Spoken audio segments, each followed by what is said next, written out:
the act takes Act is taking place. place. We have to prevent such things from taking place.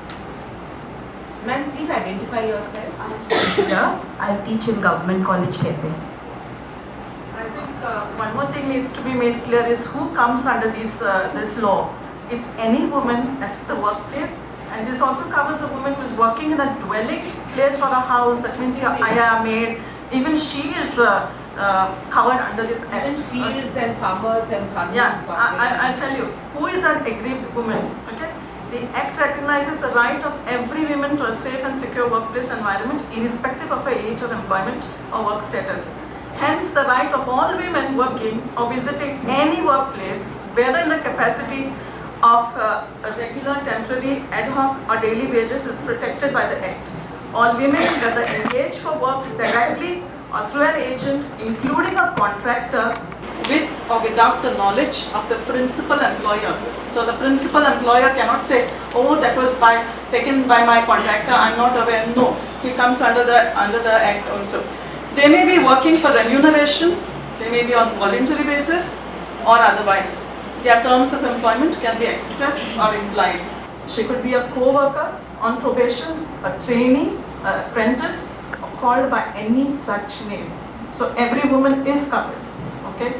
So in case your ayah or anybody that you know of is having a problem, even she is covered by this act, and the household head is to be penalized for that. I'd just like to say something. I've been hearing women. Maybe this topic is based on women, but sexual harassment can happen with men as well. Even men can be subjected to sexual harassment. So the law, I think law has a provision for that as well. Secondly, the law is in place. Maybe many people are not aware, but yes, now private organizations are taking a lot of interest. Like I said, we have a committee, we have it in the induction, we have it displayed in the notice board everywhere. But what we have to work on is the courage given to the victim to come up and complain. That is not there. Why? There can be two reasons. Either she's embarrassed, she's scared, or maybe there are no ways of proving it. It just goes up and down, and yes, we can now escalate it there, but how are they going to prove it? Because an act of harassment happens when there are just two people, mostly. It doesn't happen when a lot of people are around. The person who is indulging in sexual harassment will not give that much of a chance for everybody to be a witness.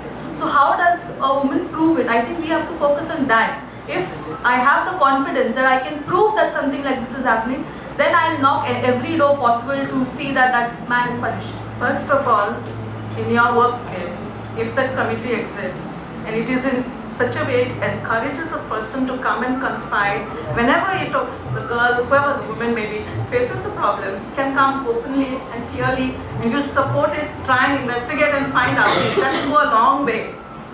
Okay? And you must have this orientation for your employees, the male ones too, that such a thing will not be tolerated. It depends all on your organizational culture, how you take it, how you treat the women. I agree with you on that, yes. What we often lack is the support. We see a lady who is harassed sexually. What she lacks is the support. Like she said, she's embarrassed, or she's like, don't do that. Your name is going to be, you'll be defamed or something. So basically, what I'm trying to say is, at workplace, if you're harassed by any chance, you can confide in your closest person, and make sure you do not leave that particular girl half alone halfway through. Be with her throughout, because it is such a sensitive issue. More than trying to prove, you need to give them some support mentally. You are there for them. It really helps as a booster. Recently we had a case study on a sexual harassed victim. She told us, Meenakshi ma'am, you spoke about that incident a few years back. The mother said, it's very common even now. This particular victim, her mother abandoned her. She's what, I think 12, she's 12, and just because she was raped by her uncle. It's like, you are impure, you are no more worthy of us, and she was just abandoned in the hospital. Now they are trying to trace her mother and everything, but what I'm trying to say is, we are creating awareness about this law. Let's try to even create this sense of support towards the victim, so that they know they are not alone. The organization must also know what is defined as certain behaviors. If it would help you, I can read out something so that if an employee of yours comes and says, okay, this is what I'm facing, then you know it is coming under Sexual Harassment Act, okay? Examples of... I know we have that, but my issue is what is acceptable to her might not be acceptable to me, what she already spoke about. Culture. Those behaviors say anything that is unacceptable, and they have given examples. But a pat on her back, as she said, might be acceptable to her because it's her culture, but I might not like it. Exactly. In that case, how do you judge it? That's the problem. No, you judge it on case to case, individual to individual basis. If someone comes and touches me and I don't like it and I put it under inappropriate behavior, then tackle it as such. The person shouldn't be taking advantage of me because one person accepts this behavior and the other one doesn't accept it in this organization. So everyone is an individual, everyone is unique, and therefore everyone can interpret. So if I don't want these behaviors, then I have every right not to be subjected She's to not these. saying you don't have the right, she said you can complain. Yeah, you can complain. She's It saying comes, you it should comes under complain. the Sexual Harassment Act. It's about good touch and bad Yeah, touch. good touch. And how I interpret it. How you interpret. Yes, You yes. have the right. If you Exactly. feel you're not happy. See, you have to, all of us have to remember one thing. Like one guy said, you know, when I asked him, why did you, try to put your arm around that girl and try to harass her so much? He said, oh, but what is there? I mean, I see everyone touching her. I said, excuse me, let's remember one thing. Every one of us have a Lakshman Rekha. Do you all agree with it, all the girls in this room? Yes. Do we have a Lakshman Rekhas? We all have a Lakshman Rekhas. We may allow certain people to say, hi, hit you, how are you? We don't want everyone to do it. Okay, so that's where you put your foot down. It's your Lakshman Rekha, it's your line of defense. So you don't let anybody else touch you. And as that pretty lady in the black, I love your color by the way, outfit. As you said, as Secretary of the Nehru Bal Sangh, we did organize a self-defense workshop by this guy called Desmond, and if any of you, he did it for me free of charge for the students of our Nehru Bal Sangh. If any of you want him to come to your college, he's willing to come and do the free workshop for you all. Now his partner in Mumbai, I have also done free self-defense workshops in Mumbai. The topic was when walking on the road, someone touches you, or at home, or in your building, how do you survive? Even if it's in the monsoon, you're walking, the road is slippery, you can't exactly run. How do you survive an attack or touch? So this guy's friend Elroy Vaz, who's also born, he did the self-defense workshop for me in Mumbai. We also had this talk on good touch and bad touch by Dr. Machaswala. He's quite a well-known psychiatrist, and Dr. Gidwani in Mumbai. They came and spoke to parents and children of my area in Mumbai about good touch, bad touch. Now I'm having a seminar. Someone asked me, how do you come across these seminars? It's about what drives the pain in my area. Now we're having a topic on why do people behave the way they behave. Some of us don't know why people behave the way they behave. So we are going to have this talk now on why do people behave the way they behave, what drives them to do all this, and how can we live in peace and harmony with such people.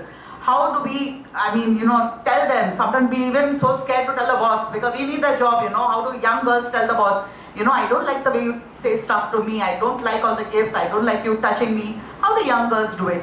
That is what we need to talk to young girls. Guys, all the guys over there, if any girl comes to you all and tells you all they need your help to even lodge a complaint, will you let them out?